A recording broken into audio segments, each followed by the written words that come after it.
யாகுவாவை ஆராதிக்கிறவர்கள் ஆவியோடும் ஆராதிக்க வேண்டும் என்ற அந்த வார்த்தை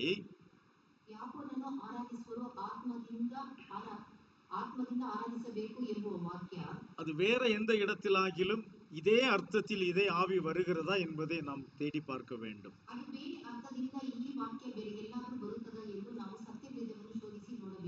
அப்படி தேடி பார்க்கும் பொழுது அங்கே நமக்கு சரியான பொருள் கிடைக்கிறது. இதை கன்னடத்திலே வாசியுங்கள். யோவான் 4ஆம் அதிகாரம் 24ஆம் வசனம். ಯೋಹಾನನ ಪುಸ್ತಕ 4ನೇ ಅಧ್ಯಾಯ 24ನೇ ವಚನ. ದೇವರು ಆತ್ಮ ಸ್ವರೂಪನು, ಆತನನ್ನು ಆರಾಧಿಸುವರು ಆತ್ಮೀಯ ರೀತಿಯಲ್ಲಿ ಸತ್ಯಕ್ಕೆ ತಕ್ಕ ಹಾಗೆ ಆರಾಧಿಸಬೇಕು ಅಂದನು. ಹಲ್ಲೆಲೂಯಾ. ಇನ್ನೊಂದು ಮುறை ಕೂಡ ವಾಸಿங்க. ದೇವರು ಆತ್ಮ ಸ್ವರೂಪನು, ಆತನನ್ನು ಆರಾಧಿಸುವವರು ಆತ್ಮೀಯ ರೀತಿಯಲ್ಲಿ ಸತ್ಯಕ್ಕೆ ತಕ್ಕ ಹಾಗೆ ಆರಾಧಿಸಬೇಕು ಅಂದನು. ஆத்மீக ரீதியில் வேற ஒரு டிரான்ஸ்லேஷன்ல வேற மனசுன்னு போட்டிருக்கல பிரதர். ದೇವರು ಆತ್ಮ ಸ್ವರೂಪಿ, ಆದ್ದರಿಂದ ದೇವರನ್ನು ಆರಾಧಿಸುವುದು ಆತ್ಮದಿಂದಲೂ ಸತ್ಯದಿಂದಲೂ ಆರಾಧಿಸಬೇಕು. ஓகே, இது எந்த ஆவி என்று குறித்து அவர் சொல்லுகிறார் என்று நாம் பார்ப்போமானால், இப்ப பிரதான கற்பனைகள் 2 என்று சொல்லி யாகுஷுவா நமக்கு கொடுத்தார்.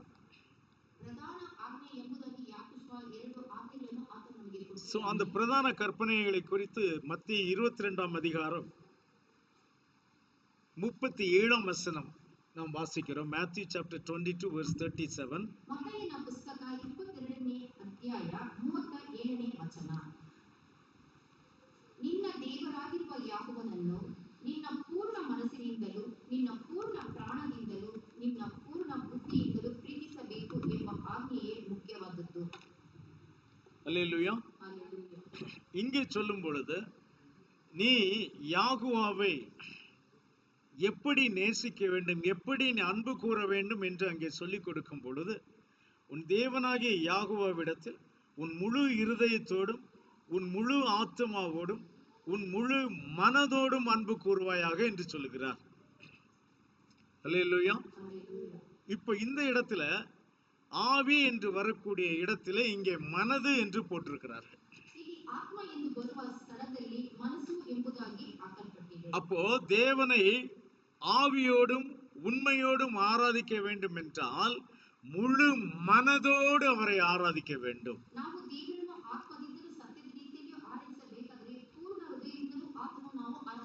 ஒவ்வொருவர் ஆராதிப்பதற்கு ஒவ்வொரு காரணங்கள் இருக்கலாம். ஆனால் நாம் தேவனை ஆராதிக்கும் பொழுது ஒரு கட்டாயத்தினால் அல்ல, ஒரு பயத்தினால் அல்ல, முழு மனதோடு நான் ஆராதிக்கிறேன். அல்லேலூயா. அப்ப அந்த முழு மனதோடு அவரை ஆராதிப்பேன் என்பதுதான் ஆவியோடும் அவரை ஆராதிப்பது என்ற அர்த்தம்.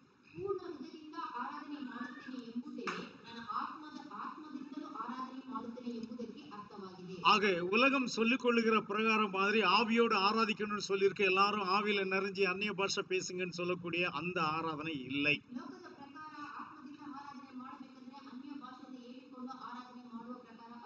அந்த ஆராதனை உண்மையான ஆராதனையும் இல்லை, அது வசன பிரகாரமான ஆராதனையும் கிடையாது. அப்ப தேவனை ஆவியோடும் உண்மையோடும் ஆராதிக்க வேண்டும் என்று சொன்னால் ஆவிக்குரிய அர்த்தத்தை நாம் பார்த்து விட்டோம். இனி உண்மை என்றால் என்ன? உண்மை என்றால் வசனம். யோவான் 17ஆம் அதிகாரம் 17ஆம் வசனம். John the Gospel chapter 17 verse 17. ಯೋಹಾನನ ಪುಸ್ತಕ 17ನೇ ಅಧ್ಯಾಯ 17ನೇ ವಚನ. ನಿನ್ನ ವಾಕ್ಯವೇ ಸತ್ಯವು. ஆமென். உம்முடைய வசனமே சத்தியம். அதாவது உம்முடைய வசனமே உண்மை. ನಿನ್ನ ವಾಕ್ಯವೇ ಸತ್ಯವಾದದ್ದು. ஹalleluya. Hallelujah. ஆமா, தமிழ்ல ஒரு இடத்துல சத்தியம் என்றும் இன்னொரு இடத்துல உண்மை என்றும் போட்டிருக்கிறது. ಸತ್ಯವೇದದಲ್ಲಿ ಒಂದು ಸ್ಥಳದಲ್ಲಿ ಸತ್ಯವೆಂಬುದಾಗಿ ಇನ್ನೊಂದು ಸ್ಥಳದಲ್ಲಿ ನಿಜ ಎಂಬುದಾಗಿ ಹಾಕಲ್ಪಟ್ಟಿದೆ. அதை நம்ம இங்கிலீஷ்ல பார்த்தோம்னா எல்லா இடத்துலயும் ட்ரூத் தான் போட்டிருக்கோம். ಆದರೆ ಆಂಗ್ಲ ಭಾಷೆಯಲ್ಲಿ ನೋಡಿದರೆ ಎಲ್ಲವೂ ಸರಿ ಎಂಬುದಾಗಿ ಹೇಳಲ್ಪಟ್ಟಿದೆ.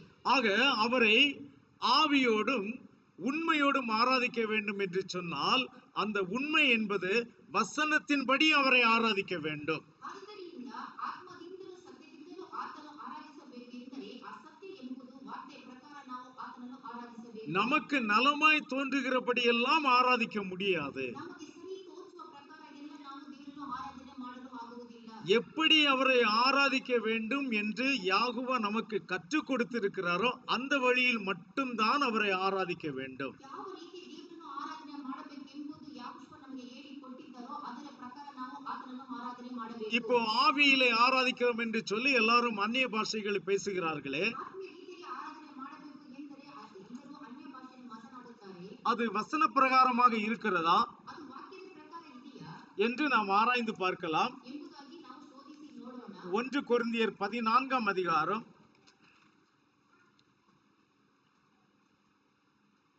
1 கொரிந்தியர் 14ஆம் அதிகாரம் 26ஆம் வசனம்.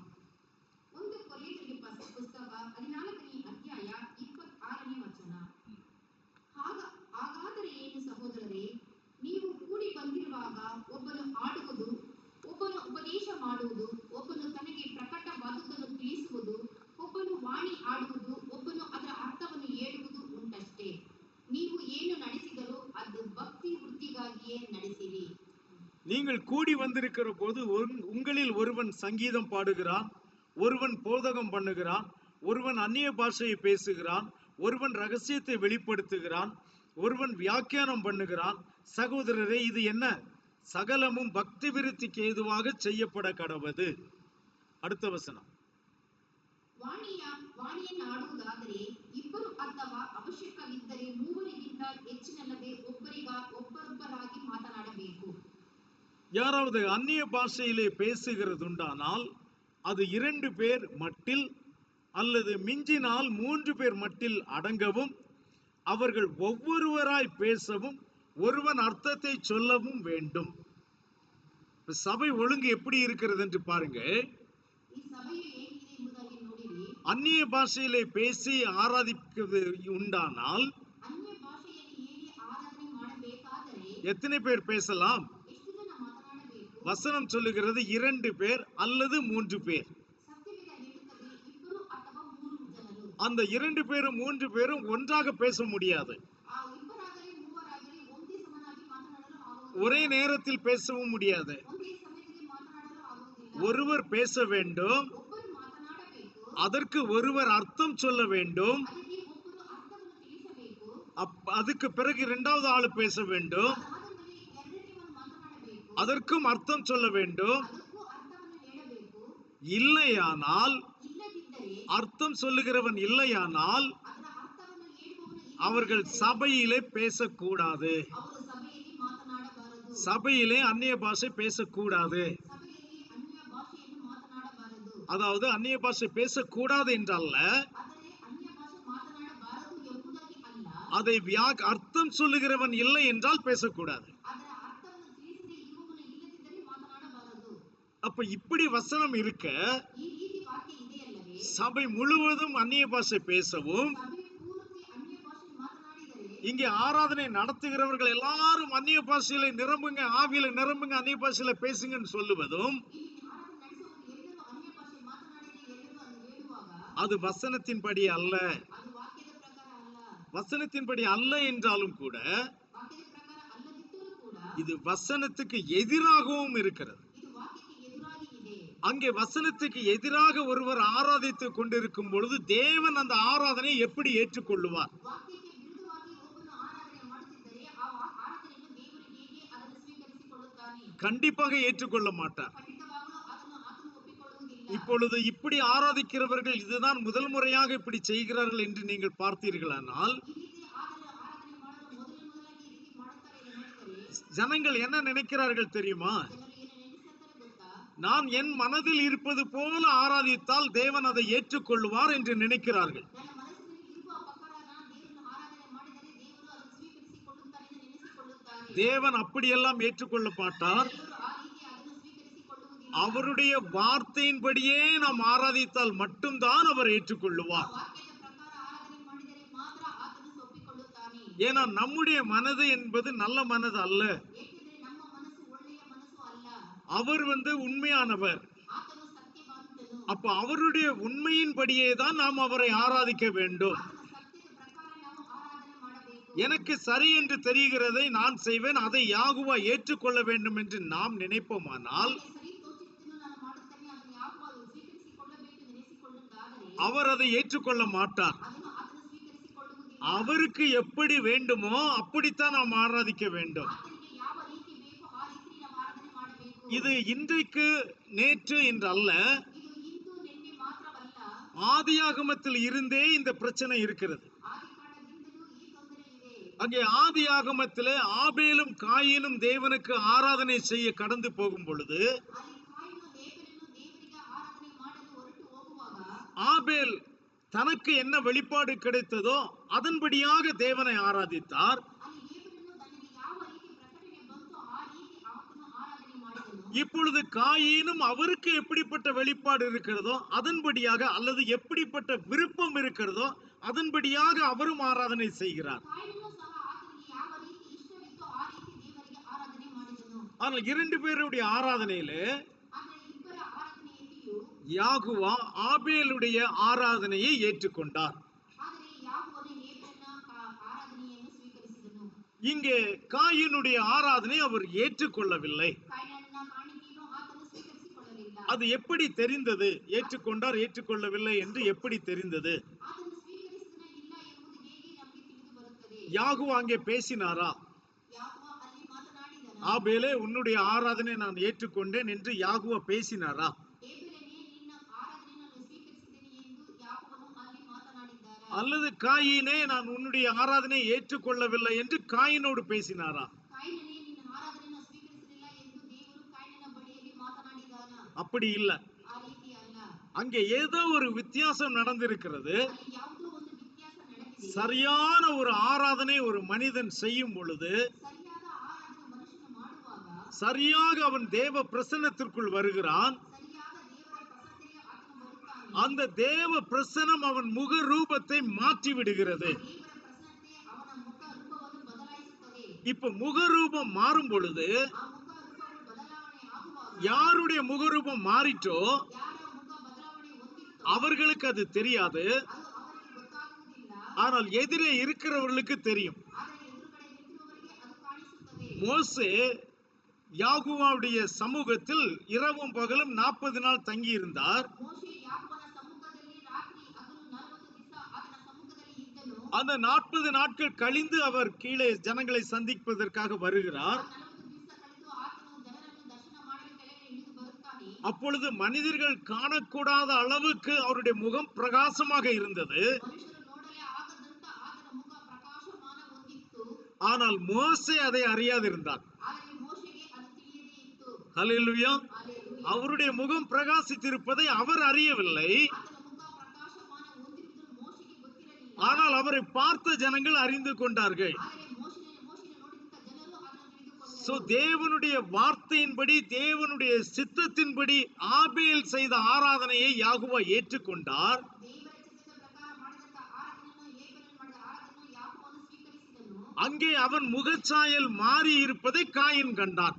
ಅಲ್ಲಿ ಆತನ ಮುಖದ ಭಾವನೆ ಬದಲಾವಣೆ ಆಗಿದ್ದನ್ನು ಕಾಯಿನನ್ನು ನೋಡಿದನು. அப்பொழுதுதான் அவனுக்கு தெரிந்தது, ஆபேலுடைய ஆராதனை அவர் ஏற்றுக்கொண்டிருக்கிறார், என்னுடைய ஆராதனை அவர் ஏற்றுக்கொள்ளவில்லை. ಆಗ ಕಾಯಿನನಿಗೆ ತಿಳಿದು ಬರುತ್ತದೆ, ಹೇಬೆಲನ ಕಾಣಿಕೆಯನ್ನು ಯಾಕೋಬನು ಸ್ವೀಕರಿಸಿದ್ದಾನೆ, ನನ್ನ ಕಾಣಿಕೆಯನ್ನು ಸ್ವೀಕರಿಸಿಲ್ಲ ಎಂಬುದಾಗಿ. ஹல்லேலூயா. ಹಲ್ಲೆಲೂಯಾ. உடனே இவன் மனதில் என்ன வந்தது? ತಕ್ಷಣ ಇವನ ಮನಸ್ಸಿನಲ್ಲಿ ಏನು ಉಂಟಾಯಿತು? உன்னுடைய ஆராதனை அவர் ஏற்றுக்கொண்டார் அல்லவா, ನಿನ್ನ ಆರಾಧನೆಯನ್ನು ಆತನು ಸ್ವೀಕರಿಸಿದನಲ್ಲವೇ? நீ எப்படி இந்த விதமான ஒரு ஆராதனையை செய்கிறாய் ನೀನು ಹೇಗೆ ಈ ರೀತಿ ಆರಾಧನೆ ಮಾಡುತ್ತೀಯಾ என்று அவனிடத்தில் கேட்டிருந்தால் ಎಂಬುದಾಗಿ ಆತನ ಬಳಿಗೆ ಆತನು ಕೇಳಿದ್ದರೆ அது ஒரு சரியான வழி. ಅದು ಒಂದು ಸರಿಯಾದ ಮಾರ್ಗವಾಗಿರುತ್ತದೆ. ஆனால் அவன் அப்படி கேட்கவில்லை. ಆದರೆ ಆತನು ಆ ರೀತಿ ಕೇಳಲಿಲ್ಲ. அதற்கு பதிலாக அவன் மேல் பொறாமை கொண்டான். ಅದಕ್ಕೆ ಬದಲಾಗಿ ಆತನ ಮೇಲೆ ಆತನು ಕೋಪಗೊಂಡನು. So, என்றைக்குமே நல்ல ஆராதனை செய்கிற ஜனங்களை மற்ற ஜனங்கள் வெறுப்பார்கள். ಯಾವಾಗಲೂ ಒಳ್ಳೆಯ யாரெல்லாம் சத்தியத்தின்படி வாழ வேண்டும் என்று நினைக்கிறார்களோ ಯಾರೆಲ್ಲ ಸತ್ಯದ ಪ್ರಕಾರ ಜೀವನ ಸಾಗಿಸಬೇಕು ಎಂದು ನೆನೆಸಿಕೊಳ್ಳುತ್ತಾರೋ அவர்கள் எப்பொழுதுமே மற்றவர்களால் பகைக்கப்படுவார்கள். ಅಂತವರು ಯಾವಾಗಲೂ ಅನ್ಯ ಜನರ ಮಧ್ಯದಲ್ಲಿ ಹಗೆತನ ಮಾಡುತ್ತಾರೆ. சாதாரண பகை அல்ல, ಸಾಧಾರಣವಾದ ಹಗೆ ಅಲ್ಲ, முடியுமானால் கொலையும் செய்து விடுவார்கள். ಸಾಧ್ಯವಾದರೆ ಕೊಲೆಯೂ ಮಾಡುತ್ತಾರೆ. அப்படிப்பட்டதான ஒரு வெறி அவர்களிடத்தில் வந்து விடுகிறது. ಆ ರೀತಿಯಾದ ದುಷ್ಟತನವು ಅವರಲ್ಲಿ ಬರುತ್ತದೆ. சோ ஆகவே ஆவியோடும் உண்மையோடும் ஆராதிக்க வேண்டும் என்ற விஷயம் ஆதியாகமத்திலிருந்தே தொடங்குகிறது. ಆದ್ದರಿಂದ ಆತ್ಮದಿಂದಲೂ ಸತ್ಯದಿಂದಲೂ ಆರಾಧನೆ ಮಾಡಬೇಕು ಎಂಬುದು ಆದಿಕಾಂಡದಲ್ಲೇ ಪ್ರಾರಂಭವಾಯಿತು. பின்பு அப்படியே கடந்து வந்து யாகுஷோவுடைய சமயத்திலும் இது நடந்தது. ಅದು ಹಾಗೆ ಮುಂದುವರಿಯುತ್ತಾ ಯಾಕೋಬನ ಸಮಯದಲ್ಲೂ ಇದು ನಡೆಯುತ್ತದೆ. மத்தேயு 15 அதிகாரம் 9 வசனத்தை வாசித்து பார்க்கலாம். Matthew chapter 15 verse 9. ಮತ್ತಾಯನ ಪುಸ್ತಕ 15ನೇ ಅಧ್ಯಾಯ 9ನೇ ವಚನ.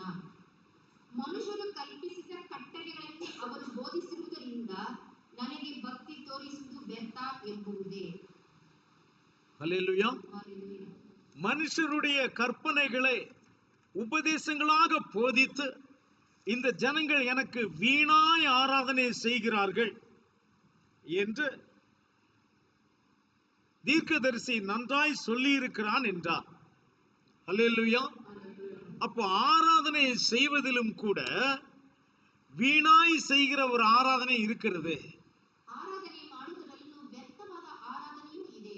இப்ப என்னுடைய ஆராதனை வீண், என்னுடைய ஆராதனையினால எனக்கு ஒரு பலனும் இல்லை என்று எனக்கு தெரிந்தால் ನನ್ನ ಆರಾಧನೆ ವ್ಯರ್ಥವಾದದ್ದು, ನನ್ನ ಆರಾಧನೆ ಯಾವ ಫಲವೂ ಇಲ್ಲ ಎಂದು ನನಗೆ ಗೊತ್ತಾದರೆ நான் அப்படிப்பட்ட ஆராதனையை செய்ய மாட்டேன். ನಾನು ಆ ರೀತಿ ಆರಾಧನೆ ಮಾಡುವುದಿಲ್ಲ. ஏன்னா அப்படிப்பட்ட ஆராதனை செய்து எனக்கு ஒரு பலனும் இல்லை. ಏಕೆಂದರೆ ಆ ರೀತಿ ಆರಾಧನೆ ಮಾಡಿ ನನಗೆ ಯಾವ ಪ್ರತಿಫಲವೂ ಇಲ್ಲ. ஆனால் இந்த ஜனங்கள் மீண்டும் மீண்டும் அதே ஆராதனையை செய்து கொண்டே இருக்கிறார்கள். ಈ ಜನರು ಪದೇ ಪದೇ ಅದೇ ರೀತಿ ಆರಾಧನೆ ಮಾಡುತ್ತಿದ್ದಾರೆ. இதற்கு என்ன காரணமா இருக்க முடியும்? ಇದಕ್ಕೆ ಯಾವ ಕಾರಣವಾಗಿರಬಹುದು? அப்ப இவர்கள் ஆவியோடும் உண்மையோடும் ஆராதிக்காமல் ಇವರು ಆತ್ಮದಿಂದಲೂ ಸತ್ಯದಿಂದಲೂ ಆರಾಧನೆ ಮಾಡದೆ அந்த உண்மை என்கிறதான வசனத்தின்படி ஆராதிக்க வேண்டிய இடத்திலே ಸತ್ಯ ಎಂದು ಹೇಳುವ ವಾಕ್ಯದ ಪ್ರಕಾರ ಆರಾಧನೆ ಮಾಡುವ ಸ್ಥಳದಲ್ಲಿ அவர்கள் தங்களுடைய சொந்த உபதேசங்களை, சொந்த கற்பனைகளை கொண்டு வந்து அவர்கள் ஆராதிக்கிறார்கள். ಆ ಸ್ಥಳದಲ್ಲಿ ಅವರು ಸ್ವಂತ ಉಪದೇಶವನ್ನು, ಸ್ವಂತ ಕಟ್ಟಳೆಗಳನ್ನು ತೆಗೆದುಕೊಂಡು ಬಂದು ದೇವರನ್ನು ಆರಾಧನೆ ಮಾಡುತ್ತಾರೆ. அவர்களுக்கு எது நலம் என்று தோன்றினதோ ಅವರಿಗೆ ಯಾವುದು ಸರಿ ಎಂದು ತೋಚುತ್ತದೋ அதை வைத்து அவர்கள் ஆராதிக்கிறார்கள். ಇಟ್ಟುಕೊಂಡು ಅವರು ಆರಾಧನೆ ಮಾಡುತ್ತಾರೆ. அந்த ஆராதனை தேவன் ஏற்றுக்கொள்ள வேண்டும் என்று அவர்கள் எதிர்பார்க்கிறார்கள். ಆ ಆರಾಧನೆಯನ್ನು ದೇವರು ಸ್ವೀಕರಿಸಿಕೊಳ್ಳಬೇಕು ಎಂದು ಅವರು ಎದುರು ನೋಡುತ್ತಾರೆ. ஒரு காலமும் தேவன் அப்படி ஏற்றுக்கொள்ள மாட்டார். ಯಾವ ಯಾವ ಸಮಯದಲ್ಲೂ ದೇವರು ಅದನ್ನು ಒಪ್ಪಿಕೊಳ್ಳುವುದಿಲ್ಲ. அவருடைய வார்த்தையின்படி, அவருடைய உண்மையின்படி நாம் ஆராதித்தால் மட்டும்தான் தேவன் அதை ஏற்றுக்கொள்ளுவார். ಆತನ ವಾಕ್ಯದ ಪ್ರಕಾರ, ಆತನ ಸತ್ಯದ ಪ್ರಕಾರ ಆರಾಧನೆ ಮಾಡಿದರೆ ಮಾತ್ರ ಆತನು ಅದನ್ನು ಸ್ವೀಕರಿಸಿಕೊಳ್ಳುತ್ತಾನೆ. இதற்கு வேதத்தில் அநேக உதாரணங்கள் இருக்கிறது. ಇದಕ್ಕೆ ಸತ್ಯವೇದದಲ್ಲಿ ಅನೇಕ ಉದಾಹರಣೆಗಳು ಉಂಟು. ஒருமுறை தாவீது ராஜா என்ன பண்ணினார்? ಒಂದು ಸಮಯದಲ್ಲಿ ದಾವೀದ ರಾಜನು ಏನು ಮಾಡಿದನು? தேவன் அவரை அதிகமாக ஆசீர்வதித்த பின்பு ದೇವರು ಆತನನ್ನು ಅಧಿಕವಾಗಿ ಆಶೀರ್ವಾದ ಮಾಡಿದ ಮೇಲೆ தேசத்தில் ஒரு குறை இருக்கிறது என்பது தாவீதுக்கு தோன்றினது. ದೇಶದಲ್ಲಿ ಒಂದು ಕೊರತೆ ಇದೆ ಎಂದು ದಾವೀದನಿಗೆ ತೋಚಿತು. அது என்னவென்றால் ಅದು ಏನೆಂದರೆ தேவனுடைய உடன்படிக்கை பெட்டி தேசத்தில் இல்லை. ದೇವರ ಒಡಂಬಡಿಕೆಯ ಪೆಟ್ಟಿಗೆ ದೇಶದಲ್ಲಿ ಇರಲಿಲ್ಲ. அப்ப உடன்படிக்கை பெட்டி தேவனுடைய தேசத்தில் அந்த தேசத்தில் இல்லாமல் போன பொழுது ಆ ಒಡಂಬಡಿಕೆಯ ಪೆಟ್ಟಿಗೆ ದೇಶದಲ್ಲಿ ಇಲ್ಲದೆ ಇರಲು அவன் கண்டிப்பாக நான் போய் அதை எடுத்துக்கொண்டு வர வேண்டும் என்று நினைத்தார்.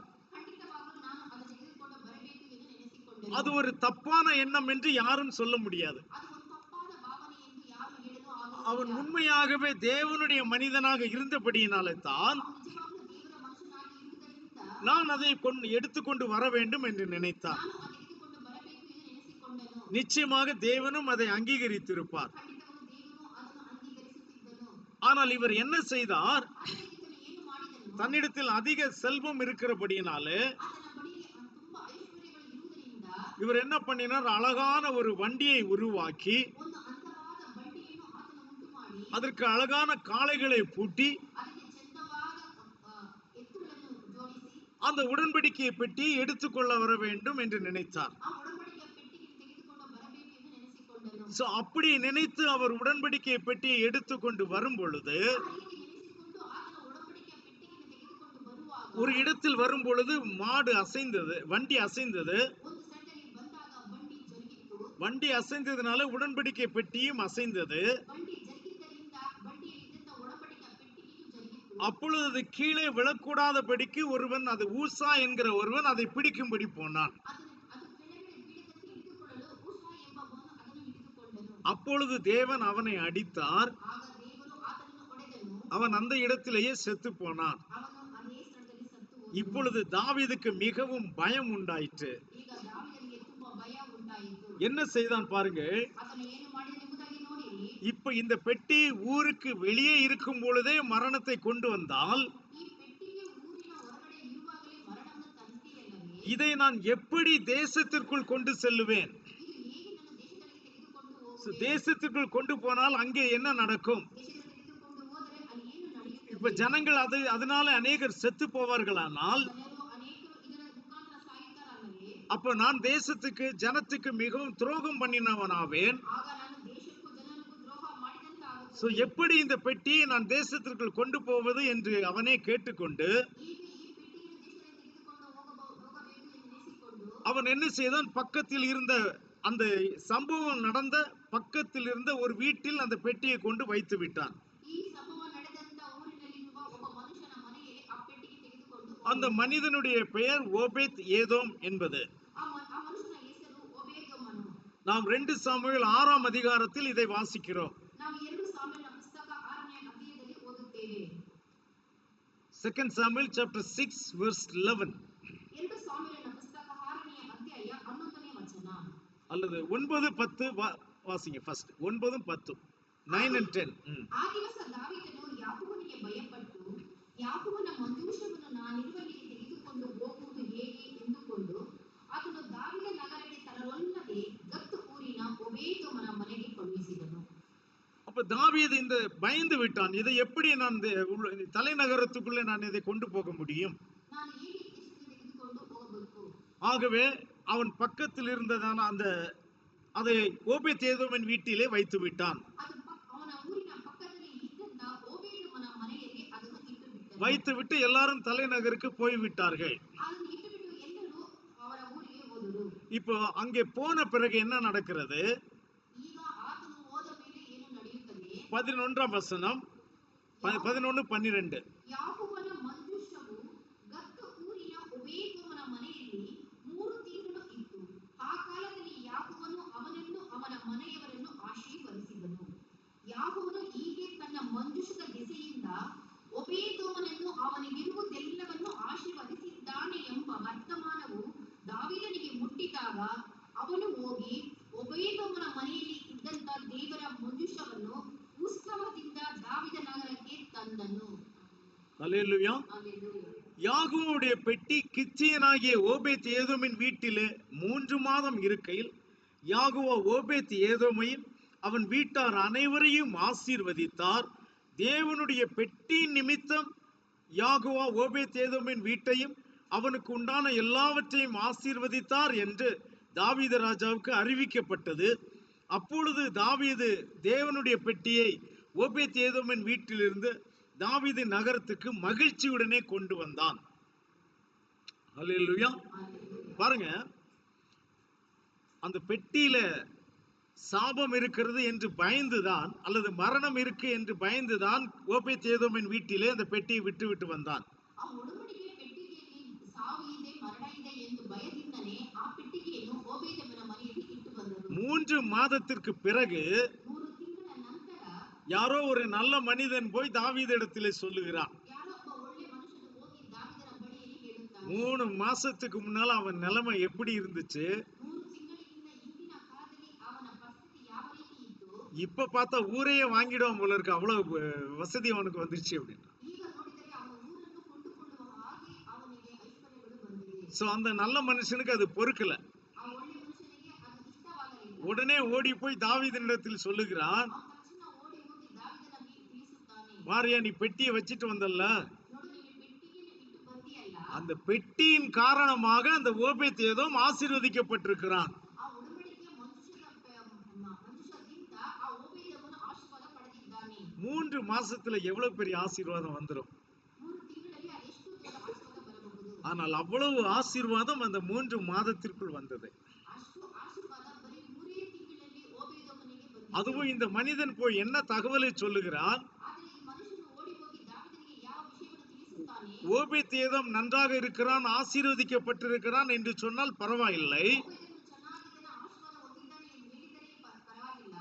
அவன் சொன்னான், நீர் வைத்து வந்த பெட்டியின் நிமித்தமாக அவன் ஆசீர்வதிக்கப்பட்டிருக்கிறான். ನೀನು ಇಟ್ಟು ಬಂದಂತ ಆ ಮಂಜೂಷದ ಪೆಟ್ಟಿಗೆಯ ಮುಖಾಂತರ ಆತನು ಆಶೀರ್ವಾದ ಹೊಂದಿದ್ದಾನೆ ಎಂದು ಹೇಳಿದನು. தாவீதினிடத்தில் இப்படிப்பட்ட செய்தி போகிறது. ದಾವೀದನಿಗೆ ಈ ರೀತಿ ಸಂದೇಶ ಹೋಗುತ್ತದೆ. இப்ப இங்க நாம வாசிக்கிற வசனத்துல ಇಲ್ಲಿ ನಾವು ಓದುವಂತ ವಾಕ್ಯದಲ್ಲಿ இத கேள்விப்பட்ட உடனே தாவீது வந்து உடனே பெட்டியை கொண்டு போனான் என்று நாம் இங்கே வாசிக்கிறோம். ನಾವು ಇಲ್ಲಿ ಓದುವಾಗ ದಾವೀದ ತಕ್ಷಣ ಬಂದು ಪೆಟ್ಟಿಗೆ ತೆಗೆದುಕೊಂಡು ಹೋದನು ಎಂಬುದಾಗಿ ಓದುತ್ತೇವೆ. ஆனால் அப்படி அல்ல. ಆದರೆ ಆ ರೀತಿ ಅಲ್ಲ. தாவீது சிந்திக்க ஆரம்பித்தான். ದಾವೀದನು ಯೋಚನೆ ಮಾಡಲು ಪ್ರಾರಂಭಿಸುತ್ತಾನೆ. இப்பொழுது அவன் யோசிக்கிறான், அப்படியானால் பெட்டியிலே பிரச்சனை இல்லை, ಹಾಗಿದ್ದ ಮೇಲೆ ಆ ಒಡಂಬಡಿಕೆಯ ಪೆಟ್ಟಿಗೆಯಲ್ಲಿ ಯಾವ ತೊಂದರೆಯೂ ಇಲ್ಲ. இப்ப பிரச்சனை நம்ம கிட்ட தான் இருக்கிறது ಈಗ ತೊಂದರೆ ನಮ್ಮ ಬಳಿಯಲ್ಲಿದೆ என்று அவன் யோசித்து ಎಂಬುದಾಗಿ ಆತನು ಯೋಚನೆ ಮಾಡಿ ஆசாரியர்களையும் வேத பாரகர்களையும் கூப்பிட்டு வேதத்தை தியானிக்க ஆரம்பித்தான். ಅವನು ಯಾಜಕರನ್ನು ಶಾಸ್ತ್ರಿಗಳನ್ನು ಕರೆದು ಸತ್ಯ ವೇದವನ್ನು ಆತನು ಧ್ಯಾನಿಸುತ್ತಾನೆ. அருமையான தேவ பிள்ளையே, ದೇವರ ಮಕ್ಕಳೇ, இன்றைக்கு நாம் ஆசீர்வதிக்கப்படவில்லை என்றால் ಈ ದಿನದಲ್ಲಿ ನಾವು ಆಶೀರ್ವಾದವನ್ನು ಪಡೆದಿಲ್ಲ ಎಂದರೆ அதற்கான காரணத்தை வெளியே எங்கேயும் தேடக்கூடாது. ಅದಕ್ಕಾದ ಕಾರಣವನ್ನು ನಾವು ಹೊರಗಡೆ ಎಂದು ಹುಡುಕಬಾರದು. அதை நமக்குள்ளே தேட வேண்டும். ಅದು ನಮ್ಮ ಒಳಗಡೆ ನಾವು ಹುಡುಕಬೇಕು. நான் ஏன் ஆசீர்வதிக்கப்படவில்லை? ನಾನು ಏಕೆ ಆಶೀರ್ವಾದ ಪಡೆದುಕೊಳ್ಳಲಿಲ್ಲ? நான் இந்த தேவனை ஆராதித்துக் கொண்டுதானே இருக்கிறேன். ನಾನು ಈ ದೇವರನ್ನು ಆರಾಧನೆ ಮಾಡುತ್ತಿದ್ದೇನಲ್ಲ. அப்படியானால் எனக்கு ஏன் அந்த ஆசீர்வாதங்கள் கிடைக்கவில்லை ಹಾಗಿದ್ದ ಮೇಲೆ ನನಗೆ ಏಕೆ ಆ ಆಶೀರ್ವಾದ ಸಿಗಲಿಲ್ಲ என்று அவன் என்ன செய்தான்? ಎಂಬುದಾಗಿ ಆತನು ಏನು ಮಾಡಿದ? அவன் வேதத்தை எடுத்து தேட ஆரம்பித்தான். ಅವನು ಸತ್ಯವೇದವನ್ನು ತೆಗೆದುಕೊಂಡು ಆತನು ಹುಡುಕಲು ಪ್ರಾರಂಭಿಸಿದನು. ஆசாரியர்களும் வேதபாரர்களும் அவனுக்கு உதவி செய்தார்கள். ಯಾಜಕರು ಶಾಸ್ತ್ರಿಗಳು ಆತನಿಗೆ ಸಹಾಯ ಮಾಡಿದರು. அந்த சம்பவம் நடந்த பொழுது ಆ ಸಂಗತಿ ನಡೆದ ಮೇಲೆ அப்பொழுதும் ஆசாரியர்களும் வேதபாரர்களும் அங்கே இருந்தார்கள். ಆಗಲೂ ಮೊದಲು ಯಾಜಕರು ಶಾಸ್ತ್ರಿಗಳು ಆತನ ಬಳಿಯಲ್ಲಿ ಇದ್ದರು. அவர்களில் ஒருவன் கூட அந்த நேரத்திலே தவறு நம்ம கிட்ட தான் இருக்கிறது என்று சொல்லவே இல்லை. ಆ ಸಮಯದಲ್ಲಿ ಅಲ್ಲಿರುವವರು ಯಾರು ತಪ್ಪು ನಮ್ಮ ಬಳಿಯಲ್ಲಿ ಇದೆ ಎಂದು ಹೇಳಲಿಲ್ಲ. எல்லாருமே உடன்படிக்கை பெட்டியில் தான் தவறு என்று சொல்லிவிட்டார்கள். ಎಲ್ಲರೂ ಆ ಒಡಂಬಡಿಕೆ ಮನುಷ್ಯನಿಗೆ ತಪ್ಪು ಇದೆ ಎಂದು ನೆನೆಸಿಕೊಂಡರು. உடன்படிக்கை பெட்டி என்றால் என்ன? ಒಡಂಬಡಿಕೆಯ ಮನುಷ್ಯ ಎಂದರೆ ಏನು? உடன்படிக்கை பெட்டி என்பது தேவன் மனிதனோடு பண்ணின உடன்படிக்கை. ದೇವರು ಮನುಷ್ಯನೊಂದಿಗೆ ಮಾಡಿಕೊಂಡಂತ ಆ ಒಡಂಬಡಿಕೆ. அதற்கு ஆதாரமாக அந்த பெட்டியை அவர் ஸ்தாபிக்க சொன்னார். ಅದಕ್ಕೆ ಆಧಾರವಾಗಿ ಗುರುತಾಗಿ ಆ ಪೆಟ್ಟಿಗೆಯನ್ನು ಆತನು ಸ್ಥಾಪನೆ ಮಾಡಲು ಹೇಳಿದನು. நம்முடைய தேவன் வெறும் வார்த்தை வார்த்தை என்று சொல்லிக்கொண்டே இருப்பதில்லை. ನಮ್ಮ ದೇವರು ಬರೀ ವಾಕ್ಯಗಳು ಎಂಬುದಾಗಿ ಹೇಳಲಿಲ್ಲ. தான் எவ்வளவு வல்லமை உள்ளவர், ನಾನು ಎಷ್ಟು ಸರ್ವಶಕ್ತನು, நான் தான் உண்மையான தேவன் ನಾನು ನಿಜವಾದ ದೇವರು என்று ஜனங்களுக்கு நிரூபிக்கும் வகையிலே ಎಂಬುದಾಗಿ ಜನರಿಗೆ ಆತನು ತೋರಿಸಿಕೊಡುವುದಕ್ಕೋಸ್ಕರ அவர் அந்த உடன்படிக்கை பெட்டியை அங்கே ஸ்தாபித்தார். ಅದಕ್ಕೋಸ್ಕರ ಆತನ ಒಡಂಬಡಿಕೆ ಮನುಷ್ಯವನ್ನು ಅಲ್ಲಿ ಸ್ಥಾಪನೆ ಮಾಡಿದನು. அந்த உடன்படிக்கை பெட்டிக்குள்ளே 3 பொருட்கள் இருந்தது. ಆ ಒಡಂಬಡಿಕೆ ಮಧ್ಯದಲ್ಲಿ 3 ವಸ್ತುಗಳು ಇದ್ದವು. என்னவெல்லாம் இருந்தது? ಏನೆಲ್ಲ ಇತ್ತು? அங்கே மன்னா வைக்கப்பட்ட பொற்பாத்திரம் இருந்தது. ಮನ್ನವನ್ನು ತುಂಬಿಡಲ್ಪಟ್ಟಂತ ಚಿನ್ನದ ಪಾತ್ರೆ ಇತ್ತು. ஆரோனுடைய துளிர்த்த கோல் அங்கே இருந்தது. ಆರೋನನ ಚಿಗುರಿದ ಕೋಲು ಅಲ್ಲಿ ಇತ್ತು. கற்பனைகள் எழுதப்பட்ட 2 கற்பலகைகள் அந்த உடன்படிக்கை பெட்டிக்குள் இருந்தது. ಆಜ್ಞೆಗಳನ್ನು ಬರೆದು ಇಟ್ಟಂತ 2 ಕಲ್ಲಿನ ಹಲಗೆಗಳು ಅದರೊಳಗಡೆ ಇದ್ದವು. மொத்தத்தில் தேவனுடைய ஜீவனுள்ள வார்த்தை அந்த பெட்டியில் இருந்தது.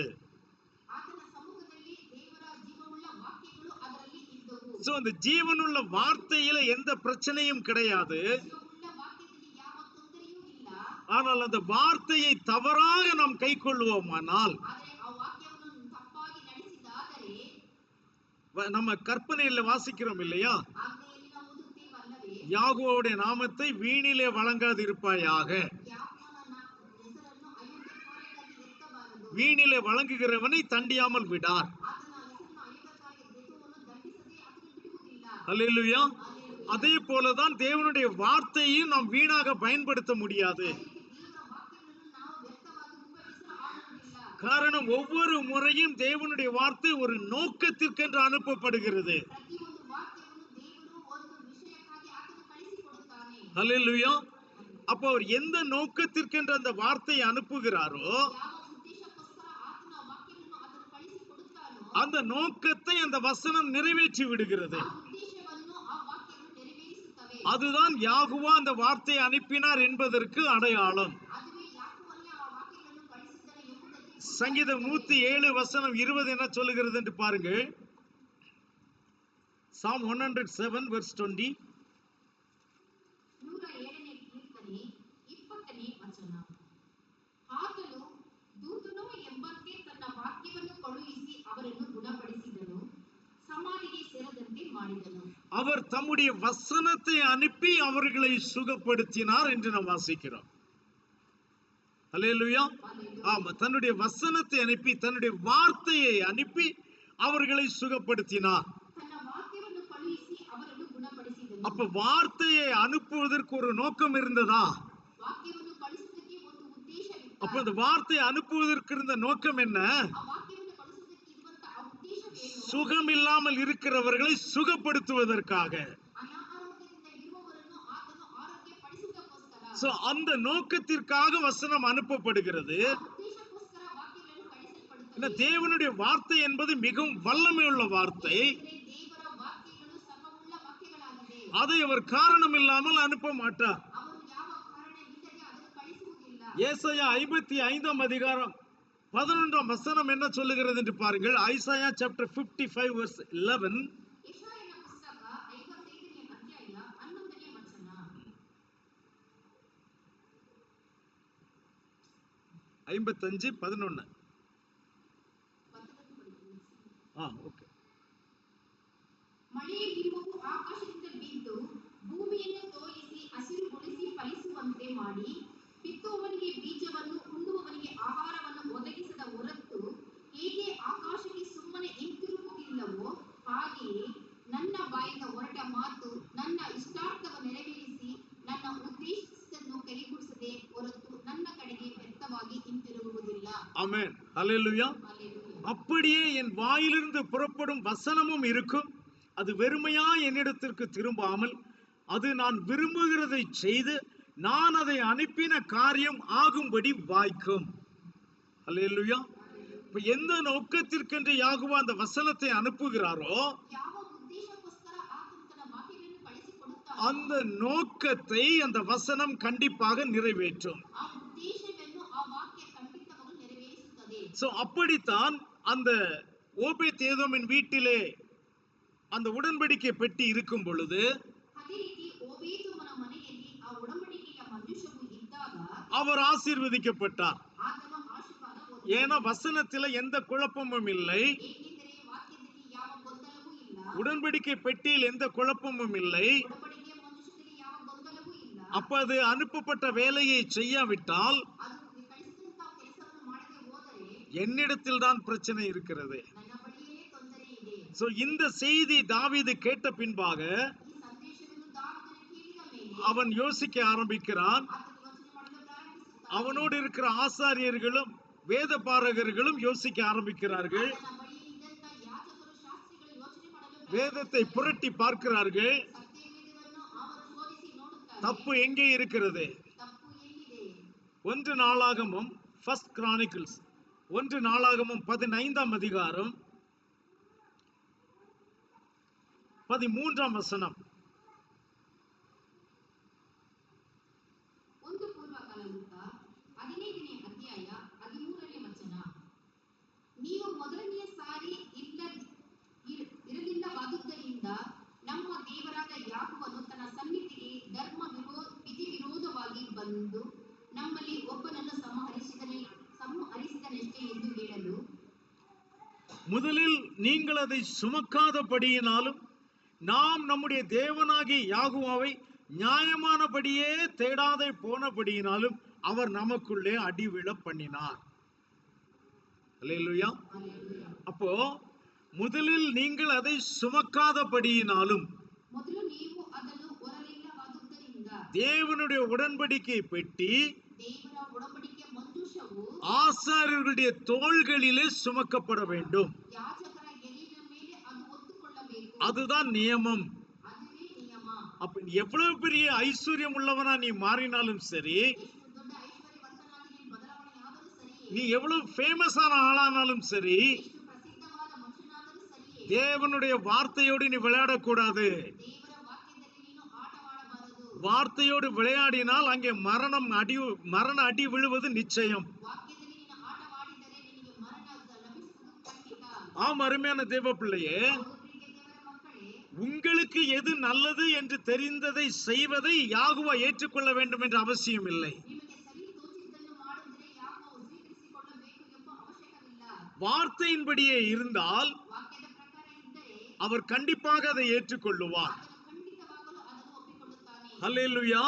காரணம் அது அவருடைய வார்த்தை. ಕಾರಣ ಅದು ಆತನ ವಾಕ್ಯಗಳಾಗಿವೆ. நீங்கள் நியாயமானபடியே யாகுவாவை தேடவில்லை என்று சொல்லுகிறது. ನೀವು ನ್ಯಾಯದ ಪ್ರಕಾರ ಯಾಕೋಬನನ್ನು ಹುಡುಕಲಿಲ್ಲ ಎಂದು ಹೇಳುತ್ತದೆ. இங்க நியாயம் என்பது என்ன? ಈ ನ್ಯಾಯ ಎಂದರೆ ಏನು? அதுவும் தேவனுடைய வார்த்தை தான். ಅದು ದೇವರ ವಾಕ್ಯವೇ. அப்ப தேவனுடைய வார்த்தையின்படியே நீங்கள் அவரை தேடாமல் ದೇವರ ವಾಕ್ಯದ ಪ್ರಕಾರ ನೀವು ಆತನನ್ನು ಹುಡುಕದೆ உங்கள் இருதயத்திற்கு எது சரி என்று தோன்றினதோ ನಿಮ್ಮ ಹೃದಯಕ್ಕೆ ಯಾವುದು ಸರಿ ಎಂದು ತೋಚುತ್ತದೋ அந்த வழியிலே நீங்கள் தேடுவீர்களானால் ಆ ಮುಖಾಂತರ ನೀವು ದೇವರನ್ನು ಹುಡುಕುವುದಾದರೆ நீங்கள் ஒரு நாளும் ஆசீர்வாதத்தை பெற்றுக்கொள்ள மாட்டீர்கள். ನೀವು ಯಾವಾಗಲೂ ನೀವು ದೇವರ ಆಶೀರ್ವಾದವನ್ನು நீங்கள் செய்கிற ஒவ்வொரு காரியங்களும் அவருடைய வார்த்தையின்படியே இருக்க வேண்டும். ನೀವು ಮಾಡುವಂತ ಪ್ರತಿಯೊಂದು ಕಾರ್ಯವೂ ಆತನ ವಾಕ್ಯದ ಪ್ರಕಾರನೇ ಇರಬೇಕು. இந்த உடன்படிக்கை பெட்டியை பண்ணின மோசே என்ன சொல்லுகிறார்? ಈ ಒಡಂಬಡಿಕೆ ಮಂಜೂಷವನ್ನು ಮಾಡಿದಂತ ಮೋಶೆ ಏನನ್ನು ಹೇಳುತ್ತಾನೆ? அந்த உடன்படிக்கை பெட்டியை வைப்பதற்கு தேவன் ஒரு ஆசரிப்பு கூடாரத்தை செய்ய வேண்டும் என்று சொன்னார். ಈ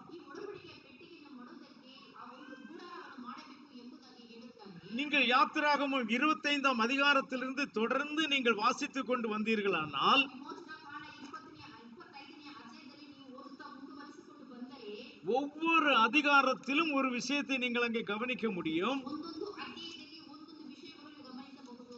அங்கே அவன் தேவனுடைய வார்த்தையின்படி தேவனே முதல்ல அவருக்கு என்ன எச்சரிப்பை கொடுக்கிறார் பாருங்க. ದೇವರು ಆತನಿಗೆ ಯಾವ ರೀತಿ ಎಚ್ಚರಿಕೆ ಕೊಡುತ್ತಾರೆ ಎಂಬುದಾಗಿ ನೋಡಿರಿ. 25ஆம் அதிகாரம் 40ஆம் வசனம் ವಿಮೋಚನಾ ಕಾಂಡ கடைசி வசனம். ವಿಮೋಚನಾ ಕಾಂಡ 25ನೇ ಅಧ್ಯಾಯ 40ನೇ ವಚನ.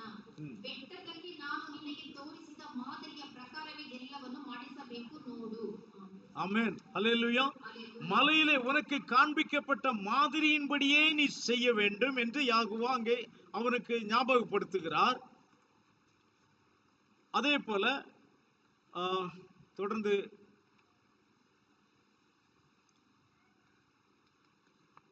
37, 38 அந்த பக்கம் வாங்க.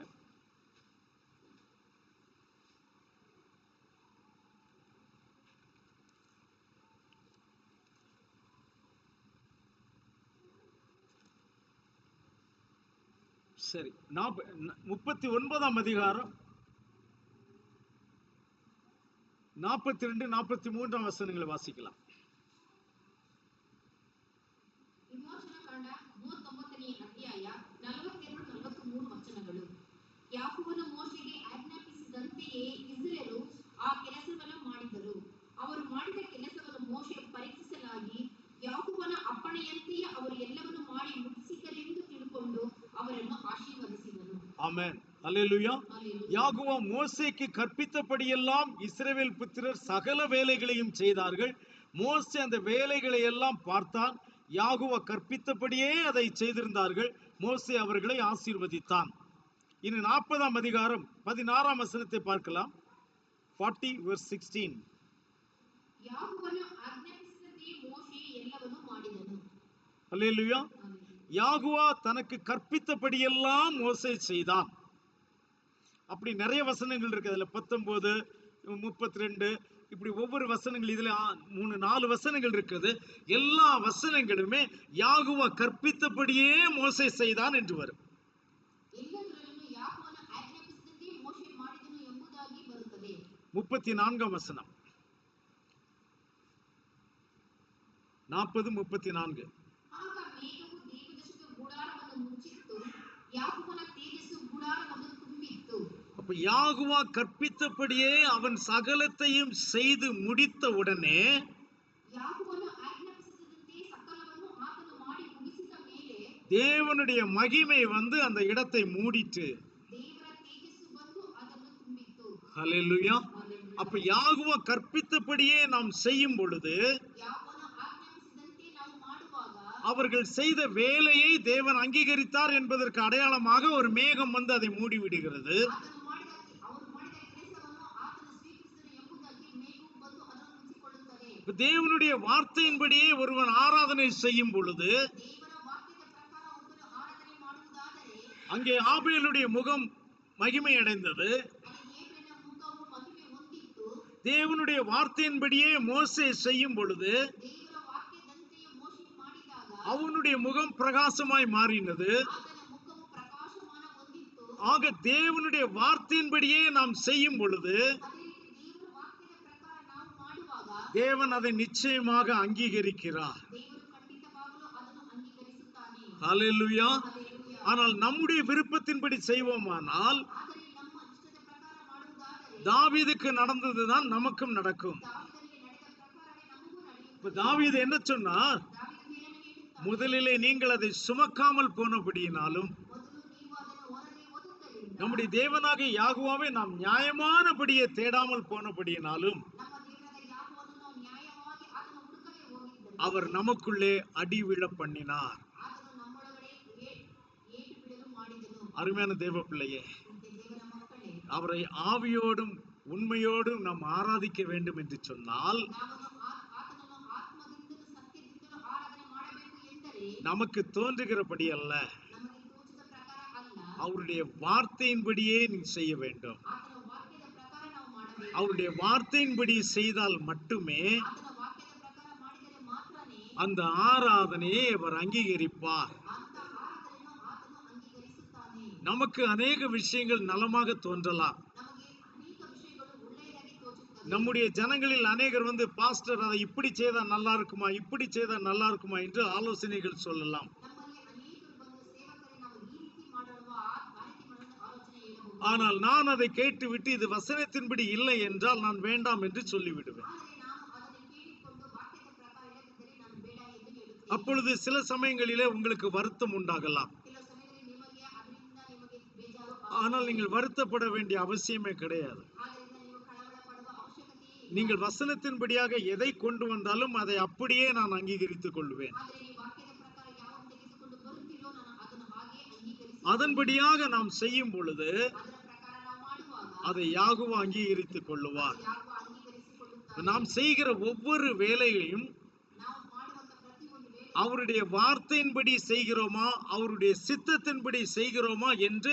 ஆராய்ந்து அறிய வேண்டும். ನಾವು ಆತನ ವಾಕ್ಯದ ಪ್ರಕಾರ ಮಾಡುತ್ತೇವಾ, ಆತನ ಚಿತ್ತದ ಪ್ರಕಾರ ಮಾಡುತ್ತೇವೆ ಎಂದು ನಾವು ಶೋಧಿಸಿ ತಿಳಿದುಕೊಳ್ಳಬೇಕು. நாம் எவ்வளவு பெரிய ஆளா இருந்தாலும் பரவாயில்லை, ನಾವು ಎಷ್ಟು ದೊಡ್ಡ ಮನುಷ್ಯನಾಗಿದ್ದರೂ ಪರವಾಗಿಲ್ಲ, அதையெல்லாம் தேவன் நோக்க மாட்டார். ಅದೆಲ್ಲ ದೇವರು ನೋಡುವುದಿಲ್ಲ. அவர் எதை கவனித்து பார்க்கிறார்? ಆತನು ಯಾವುದನ್ನು ಗಮನಿಸಿ ನೋಡುತ್ತಾನೆ? தன்னுடைய வசனத்துக்கு நடுங்குகிறவனையே அவர் நோக்கி பார்க்கிறார். ತನ್ನ ವಾಕ್ಯಕ್ಕೆ ನಡುಗುವವರನ್ನೇ ಆತನು ದೃಷ್ಟಿಸಿ ನೋಡುತ್ತಾನೆ. வேற எதையும் அவர் நம்மிடத்தில் பார்ப்பதில்லை. ಯಾವುದೋ ಆತನು ನಮ್ಮಂತೆ ನೋಡುವುದಿಲ್ಲ. யார் அவருடைய வசனத்துக்கு நடுங்குகிறார்களோ, ಯಾರೆಲ್ಲ ಆತನ ವಾಕ್ಯಕ್ಕೆ ನಡುಗುವವರಾಗಿದ್ದಾರೆ, எப்பொழுது வேத வாக்கியத்தை அவர்களுக்கு சொல்லும் பொழுது அதை பார்த்து ஆமேன் என்று யார் சொல்லுகிறார்களோ, ಸತ್ಯವೇದ ವಾಕ್ಯವನ್ನು ಹೇಳಿದಾಗ ಯಾರೋ ಆಮೆನ್ ಎಂದು ಹೇಳುತ್ತಾರೋ அப்படிப்பட்ட பிள்ளைகள் மேல் தேவன் பிரியமாய் இருப்பார். ಅಂತ ಮಕ್ಕಳ ಮೇಲೆ ದೇವರು ಪ್ರೀತಿ ಉಳ್ಳವನಾಗಿದ್ದಾನೆ. இல்லாவிட்டால் அதே வசனத்தை வைத்து நாம் வாக்குவாதம் பண்ணுவோமானால் ಅದೇ ವಾಕ್ಯವನ್ನು ಇಟ್ಟುಕೊಂಡು ನಾವು ತರ್ಕ ಮಾಡುವುದಾದರೆ அப்படிப்பட்ட ஜனங்கள் மேல் யாகுவா பிரியமாய் இருக்க மாட்டார். ಜನರ ಮೇಲೆ ಯಾಕೋ ಪ್ರಿಯವಾಗಿರುವುದಿಲ್ಲ. அப்படிப்பட்ட ஜனங்கள் மேல் யாகுவா மிகவும் வருத்தப்படுவார். ಅಂತ ಜನರ ಮೇಲೆ ಯಾಕೋವನ್ನು ತುಂಬಾ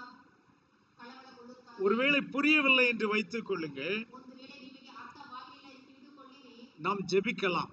ನಾವು ಪ್ರಾರ್ಥನೆ ಮಾಡೋಣ. ஐயா, எனக்கு இது புரியவில்லை. ಅಯ್ಯ, ನನಗೆ ಇದು ಗೊತ್ತಾಗಲಿಲ್ಲ. அவர் என்ன சொல்லி இருக்கிறார்? ಆತನು ಏನು ಹೇಳಿದ್ದಾನೆ? என்னை நோக்கி கூப்பிடு, ನನ್ನನ್ನು ನೋಡಿ ಕರೆ, அப்பொழுது நான் உனக்கு உத்தரவு கொடுத்து ಆಗ ನಿನಗೆ ಸದುತ್ತರವನ್ನು ಕೊಟ್ಟು, நீ அறியாததும் ನಿನಗೆ ತಿಳಿಯದೆ, உனக்கு எட்டாததும் ನಿನಗೆ ಗೋಚರವಾಗದೆ ஆன பெரிய காரியங்களை நான் உனக்கு தெரிவிப்பேன் என்று சொல்லுகிறார். ಕಾರ್ಯಗಳನ್ನು ನನಗೆ ತಿಳಿಸುವೆನು ಎಂಬುದಾಗಿ ಆತನು ಹೇಳುತ್ತಾನೆ. அப்ப நாம் புரிந்து கொள்ளவில்லை என்றால் நம் முழங்காலில் அதை தேட வேண்டும். ನಮಗೆ ಅದು ಅರಿತುಕೊಳ್ಳಲಿಲ್ಲಂದರೆ ನಾವು ಮೊಣಗಾಲು ಊರಿ ಆತನನ್ನು ಕೇಳಿ, அவர் வாக்கு மாறாதவர், ಆತನು ವಾಗ್ದಾನ ಮಾಡಿದಂತೆ உண்மையாகவே அவர் வெளிப்படுத்துவார். ಆತನು ಖಂಡಿತವಾಗಲೂ ಅದನ್ನು ನಮಗೆ ಬಿಡುತ್ತಾನೆ. அவரிடத்தில் கேட்டவர்களுக்கு அவர் இல்லை என்று சொல்லவே மாட்டார். ಆತನ ಬಳಿ ಕೇಳಿದವರಿಗೆ ಆತನು ಇಲ್ಲ ಎಂದು ಹೇಳುತ್ತಾನೆ. அப்ப ஆவியோடும் உண்மையோடும் அவரை ஆராதிப்பதென்றால் ನಾವು ಆತ್ಮದಿಂದಲೂ ಸತ್ಯದಿಂದಲೂ ಆರಾಧನೆ ಮಾಡಬೇಕು ಎಂದು, ஆவி என்பது முழு மனதோடு அவரை ஆராதிப்பது. ಆತ್ಮ ಎಂದರೆ ಪೂರ್ಣ ಹೃದಯದಿಂದ ಆತನು ಆರಾಧನೆ ஆனால் எவ்வளவு முழு மனதோடு நீங்கள் ஆராதித்தாலும் ಎಷ್ಟು ಪೂರ್ಣ ಹೃದಯದಿಂದಲೂ ನೀವು ಆತನ ಆರಾಧನೆ ಮಾಡಿದರೂ அதுவும் அவருடைய வார்த்தையின்படியே இருக்க வேண்டும். ಅದು ಸಹ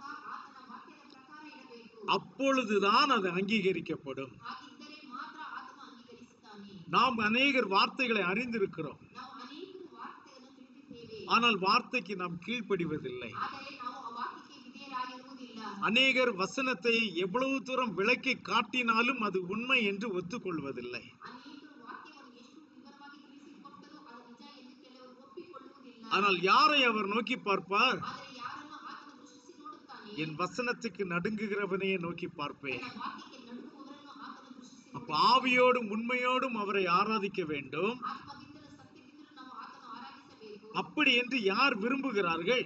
ಆ ರೀತಿಯಾಗಿ ಯಾರು ಇಷ್ಟಪಡುತ್ತಾರೆ? பிதா அப்படி விரும்புகிறாராம். ತಂದೆ ಅದನ್ನು ಇಷ್ಟಪಡುತ್ತಾನೆ. யோவான் 4 அதிகாரம், John the Gospel chapter 4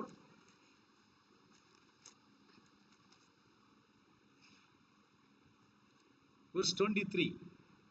ಯೋಹಾನನ ಪುಸ್ತಕ 4ನೇ ಅಧ್ಯಾಯ 23ನೇ ವಚನ. ம்.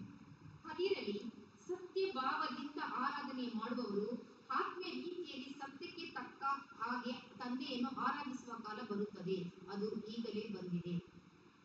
ತಂದೆಯು ಆತನನ್ನು ಆರಾಧಿಸುವವರು ಇಂಥವರೇ ಆಗಿರಬೇಕೆಂದು ಅಪೇಕ್ಷಿಸುತ್ತಾನಲ್ಲವೇ? ஆமென். உண்மையாய் தொழுது கொள்ளுகிறவர்கள் பிதாவை ஆவியோடும் உண்மையோடும் தொழுது கொள்ளும் காலம் வரும், அது இப்பொழுதே வந்திருக்கிறது. தம்மை தொழுது கொள்ளுகிறவர்கள் இப்படிப்பட்டவர்களாய் இருக்கும்படி பிதாவானவர் விரும்புகிறார். அல்லேலூயா. அல்லேலூயா. அப்போ உண்மையாய் தொழுது கொள்ளுகிறவர்கள் எப்படி தொழுது கொள்ள வேண்டும்? ಸತ್ಯವಾಗಿ ಆರಾಧನೆ ಮಾಡುವವರು ಯಾವ ರೀತಿ? அப்போ வீணாய் ஆராதிக்கிறது ஒரு ஆராதனை இருக்கிறது, ವ್ಯರ್ಥವಾಗಿ ಆರಾಧನೆ ಮಾಡುವುದು ಒಂದು ಆರಾಧನೆ ಇದೆ, அறியாமல் ஆராதிக்கிறது ஒன்று இருக்கிறது, ತಿಳಿಯದೆ ಆರಾಧನೆ ಮಾಡುವುದು ಒಂದಿದೆ, உண்மையாய் தொழுது கொள்வதும் இருக்கிறது. ಸತ್ಯಕ್ಕೆ ತಕ್ಕ ಹಾಗೆ ಆರಾಧನೆ ಮಾಡುವುದು ಒಂದಿದೆ. உண்மையாய் தொழுது கொள்ளுகிறவர்கள் ಸತ್ಯವಾಗಿ ಅದು ಆರಾಧನೆ ಮಾಡುವುದು பிதாவை ஆவியோடும் உண்மையோடும் தொழுது கொள்ள வேண்டும். ತಂದೆಯನ್ನು ಆತ್ಮದಿಂದಲೂ ಸತ್ಯದಿಂದಲೂ ಆರಾಧನೆ ಮಾಡಬೇಕು. உலகம் இதை புரிந்து கொள்ளாதபடிக்கு ಲೋಕವು ಇದನ್ನು ತಿಳಿದುಕೊಳ್ಳದ ಹಾಗೆ எல்லாரும் ஆவியில் நிரம்புங்க, ஆவியில் நிரம்புங்க, ஆவியில் ஆராதிக்க தேவன் சொல்லி இருக்கிறார் என்று ஜனங்களை தவறாக வழி நடத்துகிறார்கள். ಎಲ್ಲರೂ ಆರಾಧನೆ ಮಾಡಿರಿ, ಆತ್ಮದಿಂದಲೂ ಆರಾಧನೆ ಮಾಡಿರಿ, ಆತ್ಮದಿಂದ ಆರಾಧನೆ ಮಾಡಿ ಜನರನ್ನು ಅವರು ತಪ್ಪಾದ ಮಾರ್ಗದಲ್ಲಿ ನಡೆಸುತ್ತಾರೆ. ஆவியில் ஆராதனை என்று வேதத்தில் இல்லை, ಆತ್ಮದಿಂದ ಆರಾಧನೆ ಎಂದು ಸತ್ಯವೇದದಲ್ಲಿ ಇಲ್ಲ. ஆனால் ஆவியில் ஜெபிக்க வேண்டும் என்று வேதத்தில் இருக்கிறது. ಆದರೆ ಆತ್ಮದಿಂದ ಪ್ರಾರ್ಥನೆ ಮಾಡಬೇಕು ಎಂದು ಸತ್ಯವೇದದಲ್ಲಿ ಇದೆ. ஆவியில் பாட வேண்டும் என்று வேதத்தில் இருக்கிறது. ಆತ್ಮದಿಂದ ಆರಾಧನೆ ಮಾಡಬೇಕು ಎಂದು ಸತ್ಯವೇದದಲ್ಲಿ ಇದೆ. நான் ஆவியோடும் பாடுவேன், கருத்தோடும் பாடுவேன். ನಾನು ಆತ್ಮದಿಂದಲೂ ಆಡುತ್ತೇನೆ ಮತ್ತು ನಾನು ತಿಳುವಳಿಕೆಯಿಂದ ಆಡುತ್ತೇನೆ. பின்பு சவுல் அப்போஸ்தலன் சொல்லுகிறார், நீங்கள் பரிசுத்த ஆவிக்குள் நிரம்பினவர்களாய் ஜெபியுங்கள் என்று சொல்லுகிறார். ಮತ್ತು ಪೌಲನಾದ ಅಪೊಸ್ತಲ ಹೇಳ್ತಾನೆ, ನೀವು ಪರಿಶುದ್ಧ ಆತ್ಮ ಹೊಂದಿದವರಾಗಿ ಪ್ರಾರ್ಥನೆ ಮಾಡಿರಿ ಎಂಬುದಾಗಿ. ஆனா ஆவியில நிரம்பி ஆராதிக்கணும்னு சொல்லுறது இந்த உலகத்தின் போதனை. ಆತ್ಮದಿಂದ ತುಂಬಿ ನೀವು ಆರಾಧನೆ ಮಾಡಬೇಕು ಎಂಬುದು ಈ ಲೋಕದ ಬೋಧನೆ. அந்த வழியிலே ஜனங்களை மிகவும் தவறாக வழிநடத்தி கொண்டு போகிறார்கள். ಅಂತ ಮಾರ್ಗದಿಂದ ಜನರನ್ನು ತಪ್ಪಾದ ಮಾರ್ಗದಲ್ಲಿ ನಡೆಸಿ வசனம் இப்படி எழுதியிருக்கிறதே என்று யாரும் சுட்டி காண்பிப்பதில்லை. ಸತ್ಯವೇದ ಈ ರೀತಿ ಬರೆದಿದೆಯಲ್ಲ ಎಂದು ಜನರು ಯಾರು ಅದನ್ನು ತೋರಿಸಿಕೊಡುವುದಿಲ್ಲ. வசனத்தின்படியே செய்தால் மட்டும்தான் நாம் செய்கிற விஷயங்கள் அங்கீகரிக்கப்படும். ಸತ್ಯದ ವಾಕ್ಯದ ಪ್ರಕಾರ ಮಾಡಿದರೆ ಮಾತ್ರ ನಮ್ಮ ಆರಾಧನೆಯನ್ನು ಆತನು ಅಂಗೀಕರಿಸುತ್ತಾನೆ. அப்பொழுது நாம் கேட்கலாம் அவரிடத்திலே, ಆಗ ನಾವು ಆತನ ಬಳಿಯಲ್ಲಿ ಕೇಳಬಹುದು, அப்பா நான் செய்கிறதை நீர் ஏற்றுக்கொள்ளுகிறீரா?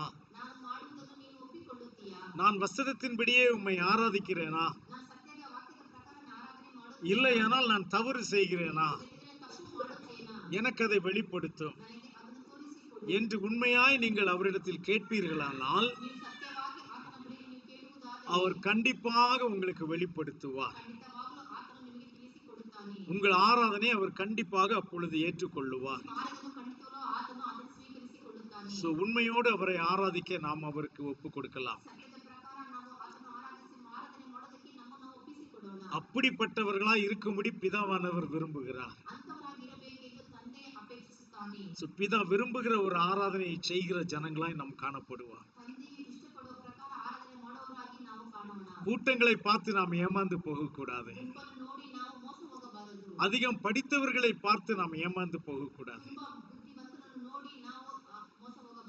நாம் வார்த்தையை ஆராய்ந்து பார்த்து அதன்படி நாம் நடக்க நம்மை ஒப்பு கொடுக்க வேண்டும். ಸತ್ಯವೇದವನ್ನು ಶೋಧಿಸಿ ನೋಡಿ ಅದರ ಪ್ರಕಾರ ಆಚರಣೆ ಮಾಡೋದಕ್ಕೆ ನಾವು ಒಪ್ಪಿಸಿಕೊಡಬೇಕು. நாம் ஜெபிக்கலாமா? ನಾವು ಪ್ರಾರ್ಥನೆ ಮಾಡೋಣ.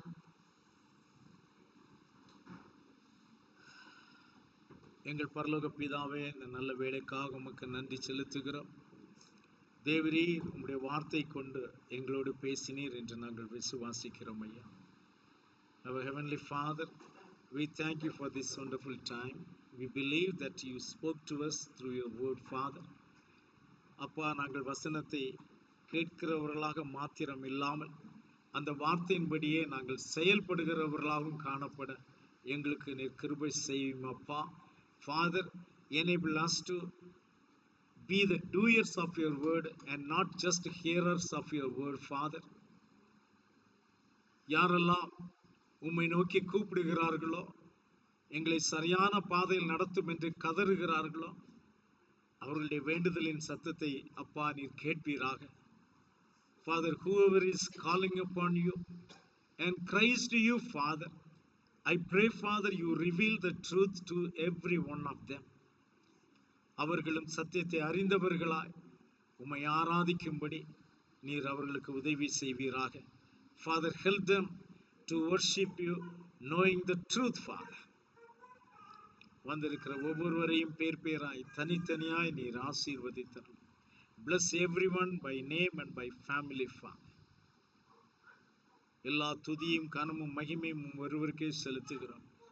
எங்கள் மீட்பரும் இரட்சகருமாகிய யாகுஷா மசிகா நாமத்தில் வேண்டிக் கொள்கிறோம் பிதாவே. யாகுவா உங்களை ஆசீர்வதிப்பாராக. யாகுவா ஷலோம். ஆமென். ஹalleluya.